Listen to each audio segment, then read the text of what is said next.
সকলকে আমার আনন্দিত জয়গুরু।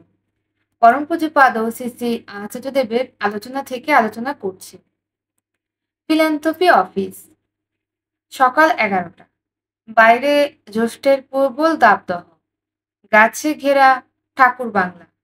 শান্ত পরিবেশে রয়েছে অনেকে।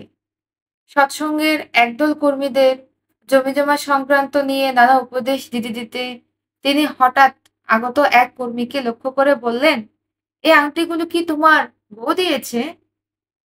যদি বউ দিয়েই থাকে তবে ভালোবেসে পড়ো। যদি জ্যোতিষী দিয়ে থাকে তবে খুলে ফেলো। ব্যক্তিটি বললেন, আগে গ্রহের নানা রকম ফের আছে তো?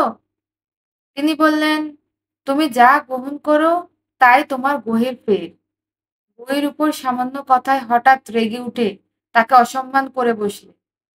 রাগ তোমার বশে রইল না। তুমি শিক্ষিত ব্যক্তি, ঠাকুরের লোক, এই কথা তখন তোমার স্মরণ রইল না। হয়ে বসলো তোমার গ্রহের ফের। এই স্বভাবটাই তো গ্রহ। গ্রহ কোথায়? কটা গ্রহের ব্যাপারে তুমি জানো? তুমি জানো তোমার প্রবৃত্তিকে। আগে নিয়ন্ত্রণ করো। মনে রেখো, যা গ্রহণ করবে তাই গ্রহের ফের। পরম পূজ্যপাদ শ্রী শ্রী আচার্যদেব দ্বারা। সকলকে আমার আনন্দিত জয়গুরু।